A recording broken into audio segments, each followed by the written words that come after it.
Hello, guys, and welcome to Lions of the Hexagram of Light. And the reason behind that name and that symbol is because one of the most noblest of the sciences is geometry. So today I want to talk about this. I want to talk about geometry. I want to introduce to you and reveal the truth besides the scenes of what science, history, art has portrayed in the society today and how it used to be interpreted in the past by these people as such as Leonardo da Vinci, um, Luca Pacioli, Giordano Bruno, Giordano Bruno, Isaac Newton, all these Renaissantists, alchemists that had this way of thinking. These are Hermetists. They understood the laws of nature, which are the ones that are gonna describe in a moment.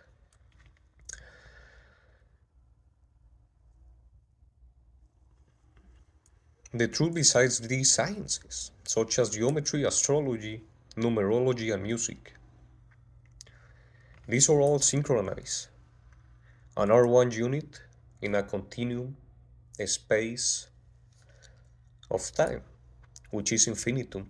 And then the infinitum, the, the infinite, needed to be manifested. So it could exist, and it could be tangible, and it could have a form, and it could have a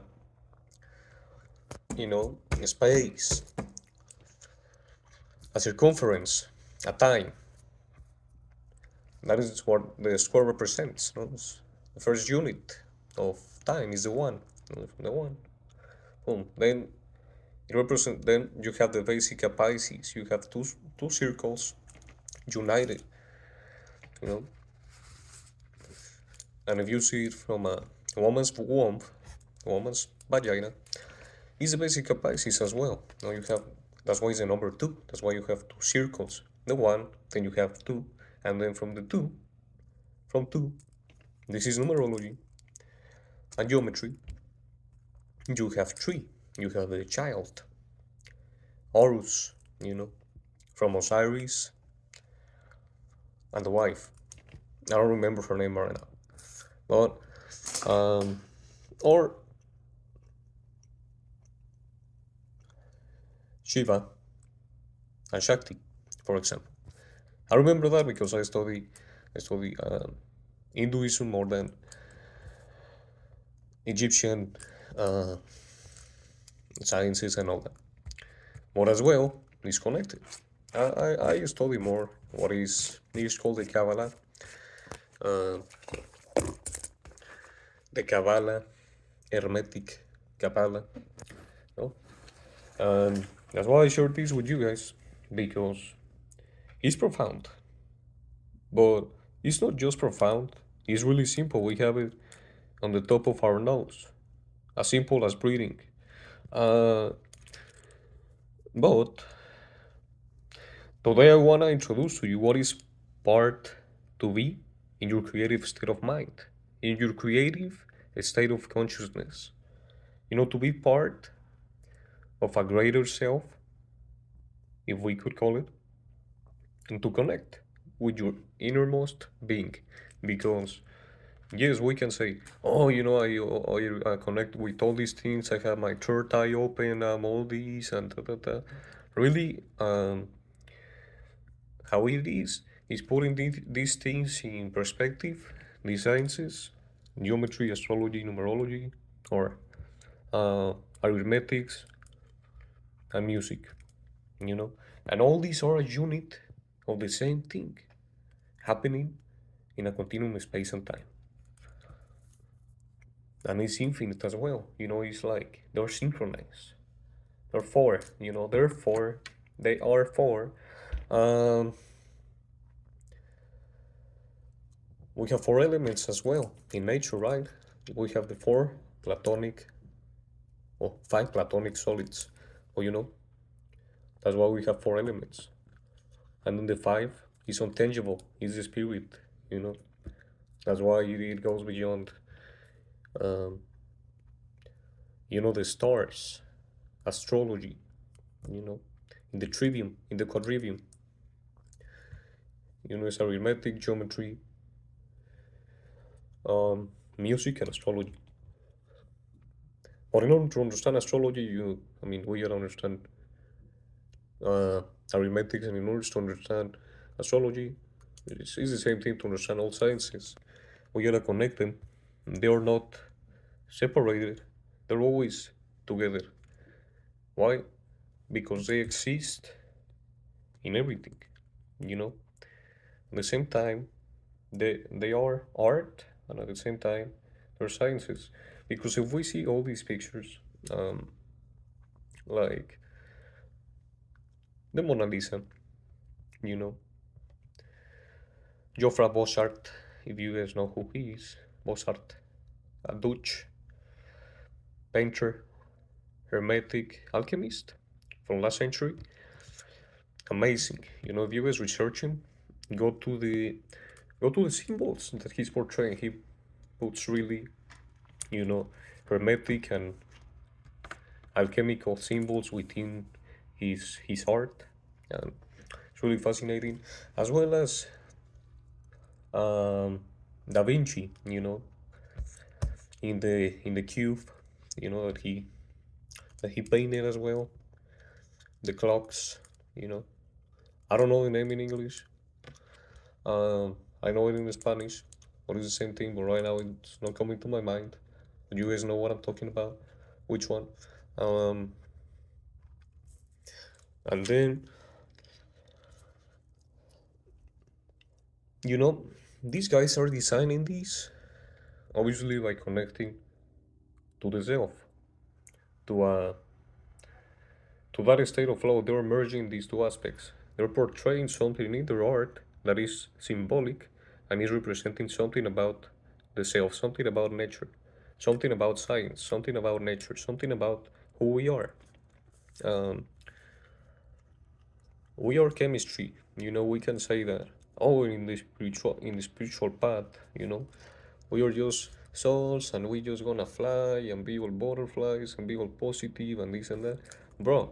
You know, it comes an understanding of who you are, be empathetic towards you, love yourself, hold enough accountability, strength, commitment towards your goals, so you really can say that you are, a flying spirit in whatever, because if I've encountered so many individuals that believe they are like angels and believe they are like, these greater, uh, I don't know, magician and things like that.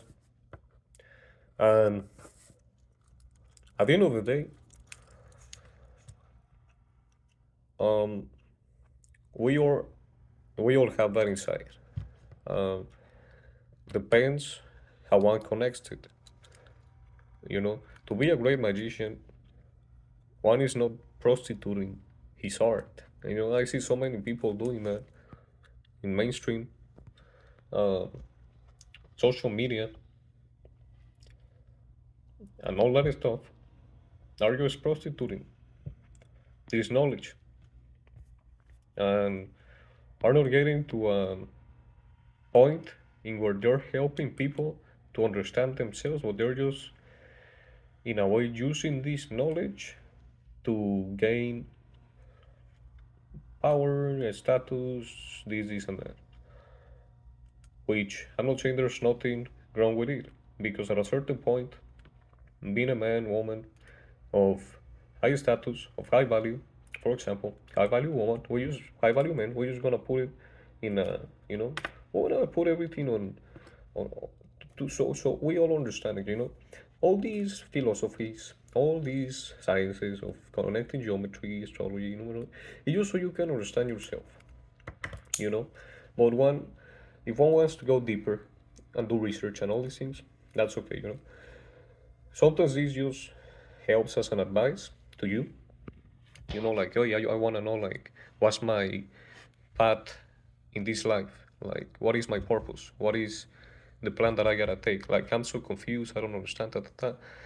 Sometimes in marriage, sometimes in a relationship, whatever it can be, we can have internal blockages, and sometimes by a reading, um, we can understand deeper things about ourselves because it's not something that is going to happen in the future about a reading, a tarot reading. It's going to happen in the now. And these archetypes are playing a big chapter, character, personality, energies in our lives. And that's why we are behaving the way we behave. That's why we act the way we act. That's why we think the way we think. Because at the end of the day, when we receive and a reading, uh, like this, we can use these so we can, you know, mm, be, become uh, empowered, become not empowered, become empowered, and by doing that, you become more sensible, you know, to the energies in a way, or to emotions. You feel people just by looking at them, and you're like, oh, and without even reading the tarot, because when it comes to people that, which one you think is the best? There's an example. The people that you go and visit, and they do a tarot reading with like 20 cards, and they tell you, okay, this and that. Then you go to another person that gives you a reading with 10 cards, and you say, okay, and it's more accurate. And then a person that just gives you a reading with 3 cards, and it tells you with the major arcana, and it tells you, check. These are your archetypes that you're repeating, and this and that. And then another person that just by looking at you is gonna tell you what is going on and what is happening inside, and how you can remove that blockage, that clip pot. You're just gonna like break it. In a way, you're gonna break the clip pot, which is an aspect of a negative habit, negative personality. In Jewish mysticism, they're named in demons, but they're aspects of a personality. The seven um, capital sins, you know, the same thing. Um, it's called after demons. So these clipots, you know, could be lost, could be all these things. We are all humans. We feel those things, but the thing about it is that we can get to a state of mind in where we focus our minds in the self, in the in a constant self reflection, meditation, and self objectiveness of the truth inside one's own heart, to be in harmony with this law of one, with the law of Ra, with the law of nature. And you know, so the sun always is coming down to the moon and is shining through her, and then the earth is like always flowing naturally, um, because all the sciences to understand is what I wrote over here, but to know the greater mysteries really, first one must know, do, and connect the dots within. And yes, we all can say we market all and make millions, pretending to be these people doing marketing with numerology, doing marketing with astrology, getting on social media, which that's perfect, to spread awareness of the subject, but as well to apply it in those ways, well, we all can do it. Uh, the thing about it is that we gotta be careful of doing this to just gain power, to just gain uh, status, fame, and all these things. Because I'm not saying that that's bad, but that comes after one is following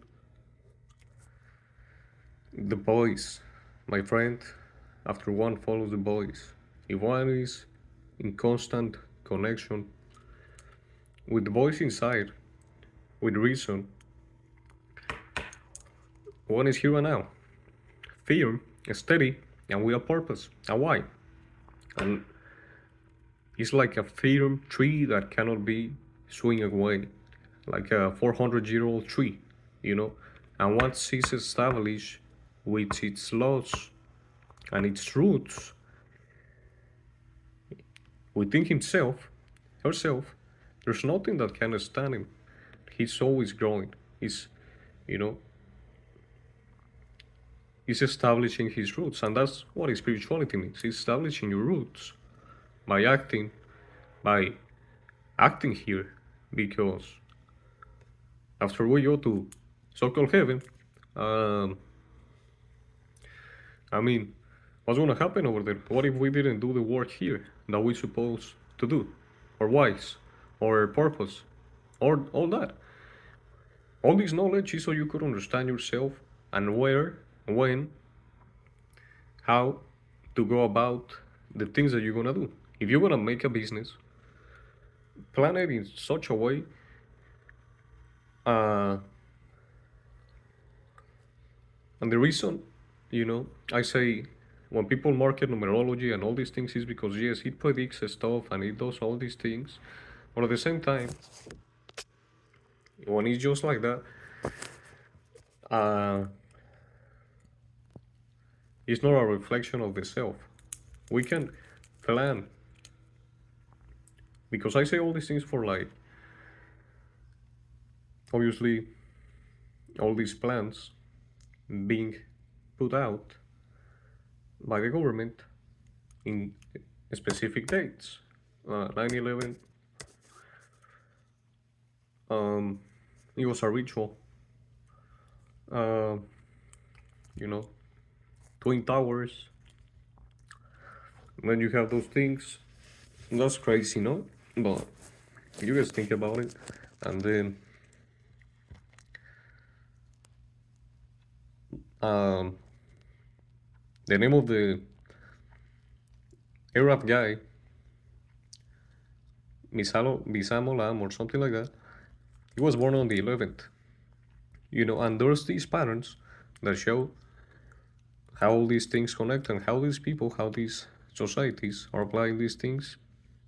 So, you know, so they obviously uh, go with their lives in a different way, you know, and some of them, they just went in a lawful manner about their lives.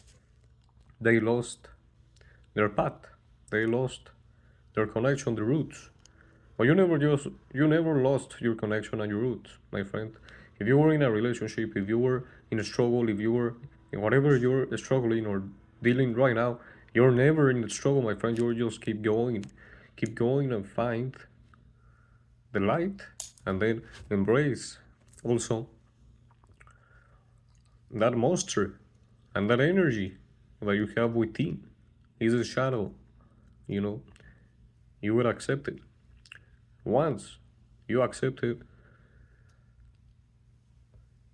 you comprehend that also that brings you so much enlightenment, and that the shadow is there, the shaitan, the satan is there to push you to keep going, you know, to not be in a comfortable state, but if you decide to listen to it and then be in a comfortable state, then You know, you didn't listen to the voice, you listened to the sound. And but if you know, that's why we in here we develop the individuality. I'm gonna be talking about yes, hermeticism, magic, alchemy, Gnosticism, but in order to understand all these things, I'm gonna put it in a simple term, in simple terms, like because that's the only way, you know. Really, to understand thyself, we gotta understand what's going within. Like, okay, like what emotion has been going on within for the past 5 years? How am I? Like, what have been my thoughts? What have been my patterns that I've been following in the past 5 years that got me to the state that I am now? And then those kind of thoughts, because in order to understand the greater mysteries, the such called greater mysteries, we're gonna put it in a way of basic psychology and science and numbers. So it comes down to if you were born, let's say, um, 5, 11, 2003, um, 5, 11, 2003. Okay, 5, 11, 2003. I don't know anyone that's born on that number, but I just made it. 5, 11, 2003. Okay, it's 5 times 2, it's 7, it's 5, it's 5, it's 12. So 7 times it's 12, 12, 1 times it's 3. So we have 3. So someone that is born under this specific date, it has a 3 energy. It has a really creative energy. It really has a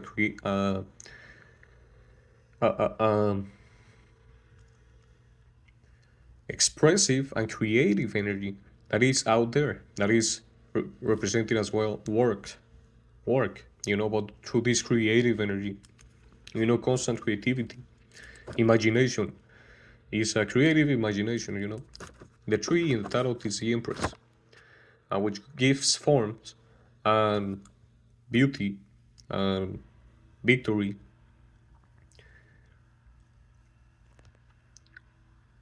The images that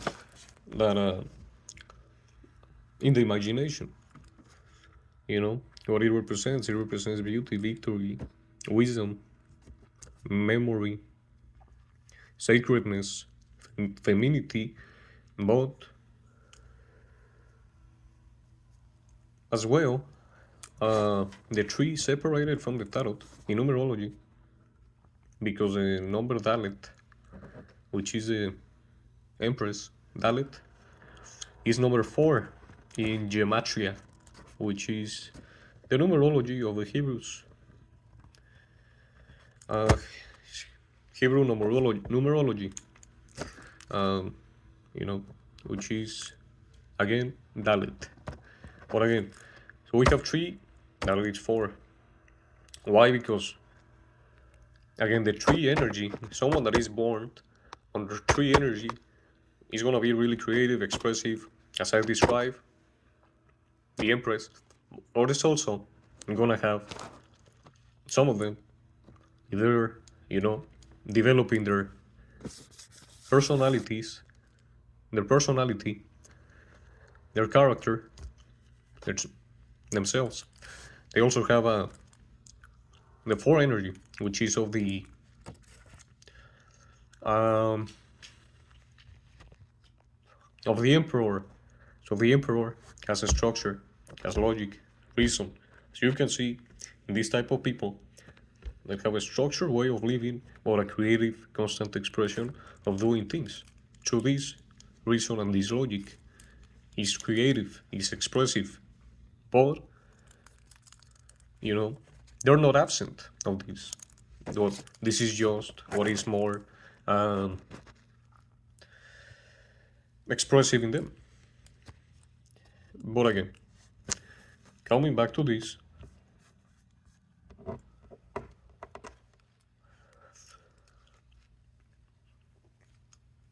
This understanding also, we connected with a number 3. We have 1, 2, and 3. 3 is the sun, as I mentioned. Being the sun is gonna be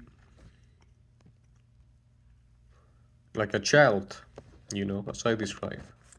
Constant imagination, creativity, always like is in the warmth of creating processes, creating projects, co-creating, because we are always co-creating. But a person number 3 is gonna be like that, like Horus as well, Horus.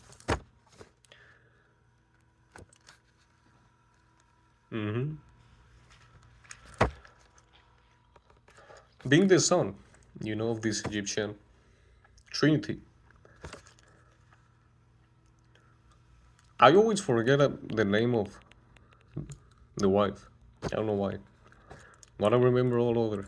But in Telema we talk about these things, but for some reason I always forget her. Um, yeah. Anyways, so I was mentioning a child number 3. He's just gonna be in a creative state, in a one-bit state, always creating processes, always regenerating things and co-creating things. So I let you guys go with this. Hope you guys have a great day and enjoy the video. Thank you.